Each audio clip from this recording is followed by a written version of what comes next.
Hi everyone, welcome back to the channel. I hope everyone is good. So this is another video where we are actually going to talk about one report which has been released by Niti Aayog very recently. You can see on your screen this talks about internationalization of higher education in India, which talks about the gaps which is existing between inbound and outbound students which are here, right? And of course, this completely says that if you want to become Viksit Bharat by 2047, we actually need to focus on this particular area as well, which is specifically on the higher education. We need to set standards so that the ratio between inbound and outbound students can be reduced, right? So we'll be talking about each and everything associated with this particular kind of report only. Yes, this is important, and while we are actually covering ministries and schemes associated with various ministries. So when we were actually done with the Ministry of Education, I told you in that yes, study in India is actually one of the initiative which has been taken to just promote it. And of course, we have gone through that particular scheme very comprehensively, because since we are talking about the internationalization of higher education in India, these kind of schemes become very important from the examination perspective, right? So of course today we are actually going to talk about it in a very full-fledged manner. Before that, this is the link of my Telegram channel, which is Economy with Payal. So every new joinee can join it. Here I keep on posting content related to articles and timings related to videos also. This is Economy with Payal. All right, so when I talk about this particular report that has been released, which is named as internationalization of higher education in India, prospects, potential and policy recommendations are actually part of it. This has been released after Viksit Bharat Shiksha when I specifically talk about Adhishtan Bill 2025, this has been released after that only, right? Okay, so remember, this is in parallel, or this is more associated with national education policy. And here, what is the thing that plays a huge important role? That is the ratio, which is inbound and outbound ratio. Actually, what is the query, or what is the concern that has been raised by Niti Aayog? Clearly says कि if one international student is actually coming in India, in relation to that, 28 Indian students are actually packing their bags and going outside, are going abroad for taking higher education, right? For just education purposes only. So this is the ratio between inbound and outbound students, and we actually need to bridge this particular gap, right? This is a huge gap which is existing here, so we need to bridge it. Why people are actually not coming into India? What are the reasons behind it, and what can be the solution also? If we want to become Viksit Bharat, of course, we need to strengthen something which is known as education. We need to strengthen our education sector, right? Of course, then only we'll be able to bring, or we'll be able to create skill set for our economy and for other economies also. What is the core objective? It addresses the imbalance, or it addresses the gap that is between inbound and outbound students, and accordingly it is trying to give us solutions also. It is a year, this recommendation which has been given by Niti Aayog specifically talks about positioning India as a global education and maybe research hub also, क्योंकि हमें कहीं ना कहीं जो है वो present करना है. और अगर मैं इन 28 स्टूडेंट्स की भी बात करूँ ना, most of them are actually going in more famous kind of countries here, be it USA, be it other countries. They're actually going for getting education from there, because they have set their purpose, right? They have set this particular balance as well, so we also need to set this balance. So this is the data which clearly says the ratio between inbound and outbound students is 1 is to 28, and which is actually very huge in nature. ये जो gap है, ये बहुत ज़्यादा wider gap है, हमें इसको reduce करने की ज़रूरत है. And this is as per 2024 data. Along with that, जो international students that came in India in 2022 are just equivalent to 47,000. Although it clearly says that if I try to compare it with 2001, so we've seen progress that is by 518 percentage progress have been seen, right? But still it is actually very low. We need to increase it if we want to bridge this particular gap, which is 1 is to 28 ka ratio only. This is inbound and outbound students. Okay, I told you, if one international student, if one foreigner is coming in India to get education, then 28 students are actually packing their bags and going abroad for taking a higher education. This is the reality, right? And what we're expecting in future, what we are actually expecting in future कि कितने जो हमारे जो students है, जो international students है, they can come in India for continuing their education here. We are expecting that by 2047 it will be just in between 7.89 lakh से लेके 11 lakh के बीच बीच में जो है, we'll see the students are actually coming in India, and of course they are taking their education, they are continuing their higher education here in India only, right? But it's a kind of number which have been given, like which have been given generally, right? But Niti Yog also says कि if you want to just perform better in numbers na, if you want better numbers, even if this number is actually not very sure, right, this number actually depends on the kind of policies or maybe reforms that we will bring, है ना?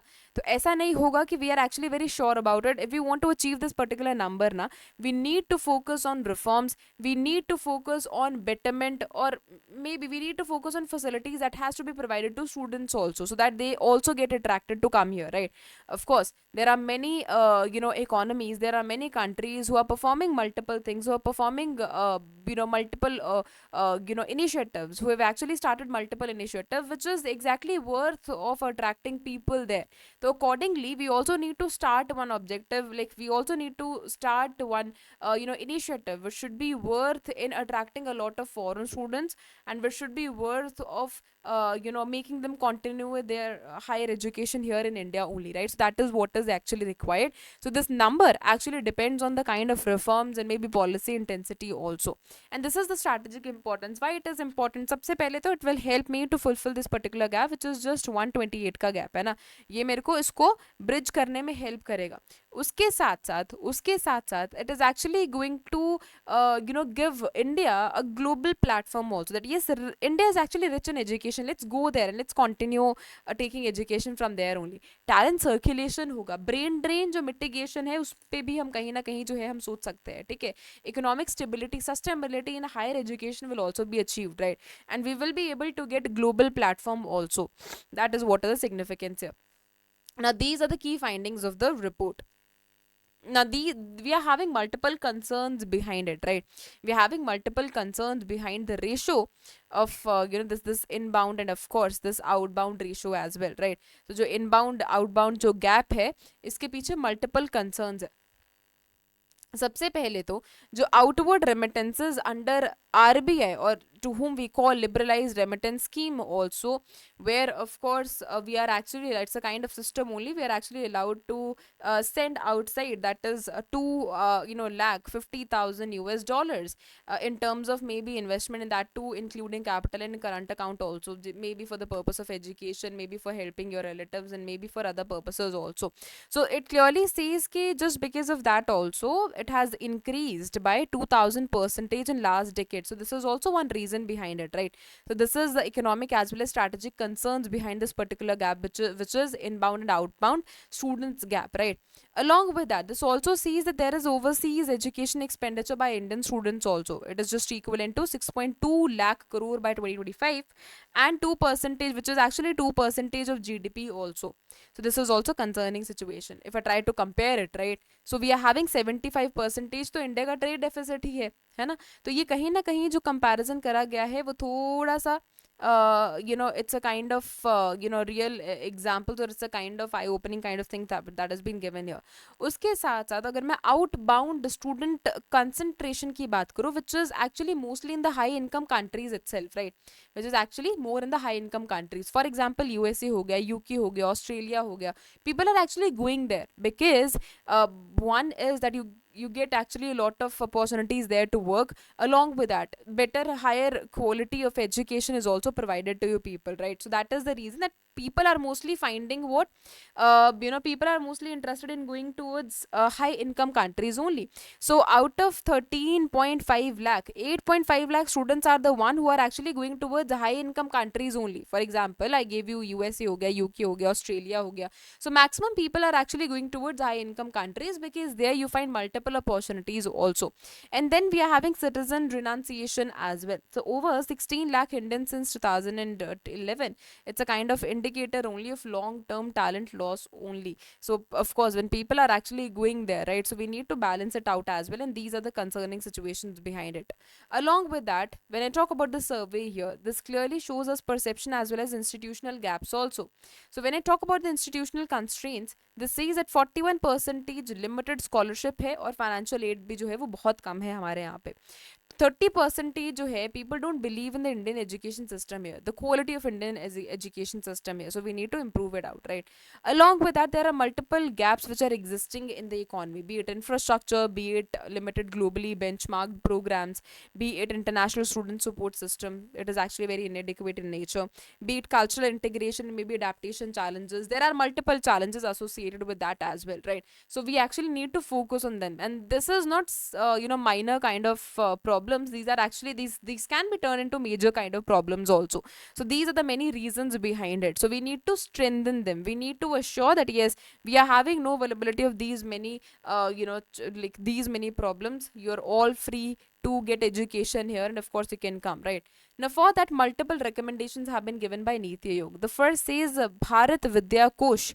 Now here it talks about what, it's a kind of national research. It talks about a sovereign, creating one sovereign wealth fund only. The suggested corpus is just equivalent to US dollar 10 billion, out of which of course the funding structure can be 50% and 50% also. 50% through diaspora and philanthropy, and 50% through the central government as well. So this is a kind of system which have been planned, and of course further planning will also be like seen on this, right?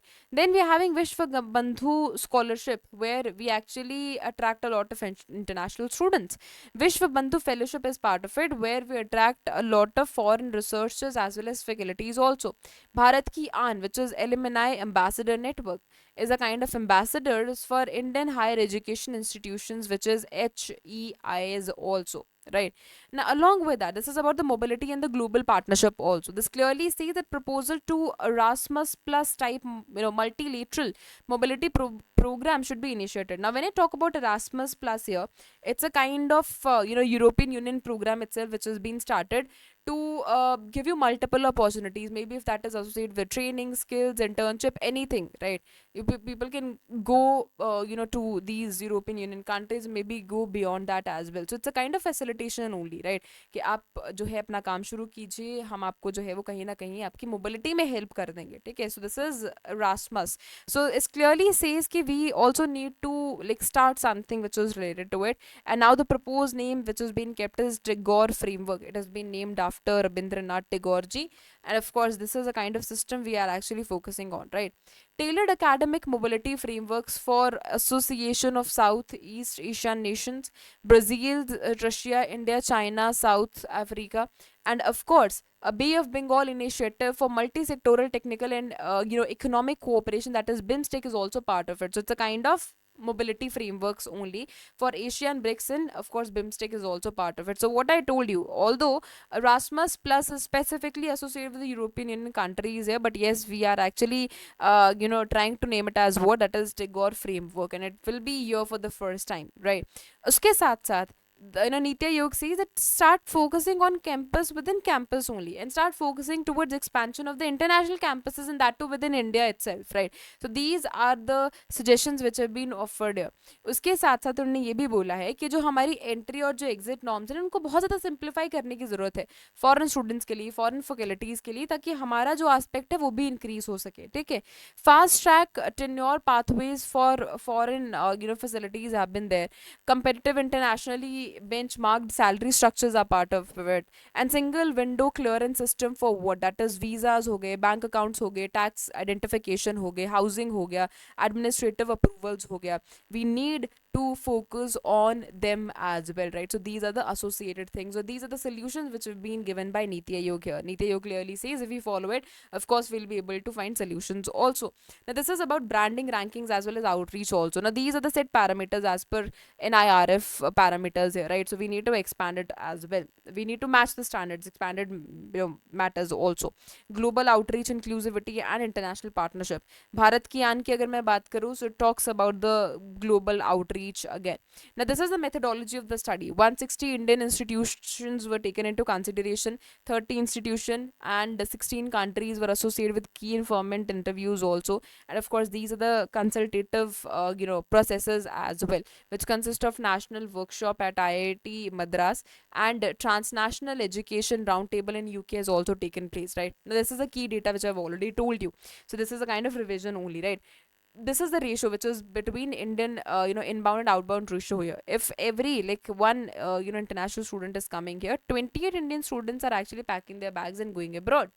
And it clearly says, okay, although since 2001, 518 percentage improvement has been there, but yes, we actually need better results, right? So this says कि India must increase international student inflows, क्योंकि India की अगर मैं education की या फिर अगर मैं इंडिया की स्पेसिफिकली अगर मैं आउटबाउंड रेशो की बात करूँ, which is exactly very huge in nature, right? If I try to compare it with the inbound ratio as well, तो we need to fulfil that particular gap.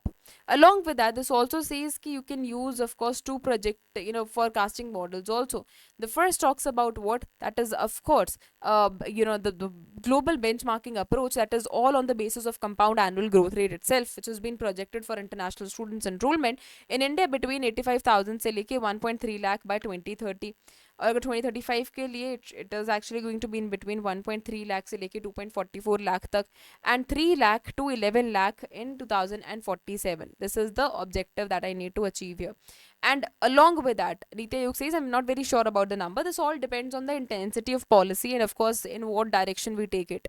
The international intensity approach is on the basis of strategic intensity model, which has estimated international students enrollment at 1.5 lakh in 2030, and 3.59 lakh in 2035, and 7.89 lakh in 2047 as well, right? Along with that, this is the article that I've taken from the Hindu, right? That I can tell you that what are the things associated in the paper as well. You can clearly see these are the numbers which I've already told you, and these are the numbers which I want to achieve, again, which I've already told you, right? Now, this clearly says that I want to achieve in these numbers, but for that, of course, I also need to focus on multiple aspects here, right?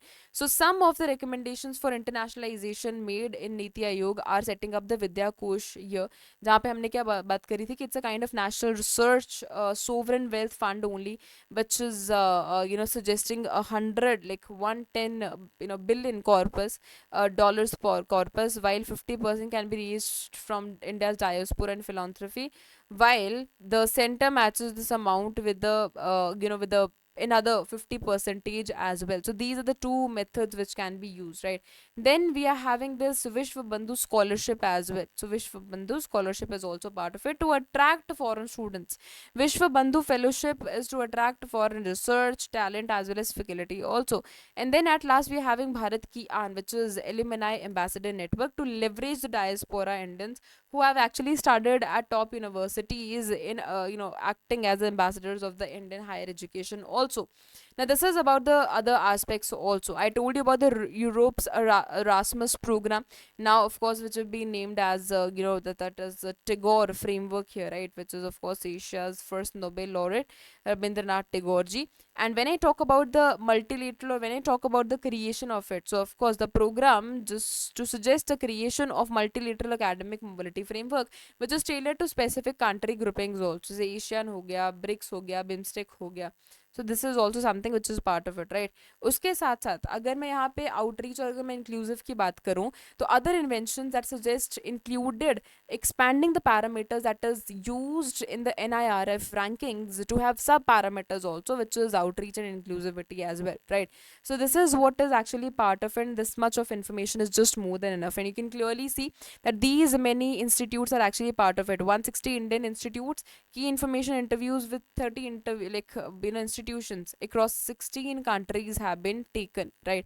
So thank you so much for joining the session. I have told you about the solutions, I told you what is the problem here, and that is what is more than enough from the examination perspective also. All right, so thank you so much for joining the session. I hope each and everything is crystal clear to all of you, and now I'll meet you in another video. Still having any doubt, you can just mention that in the comment section. Of course, I'll be addressing that out. Thank you so much. Take care.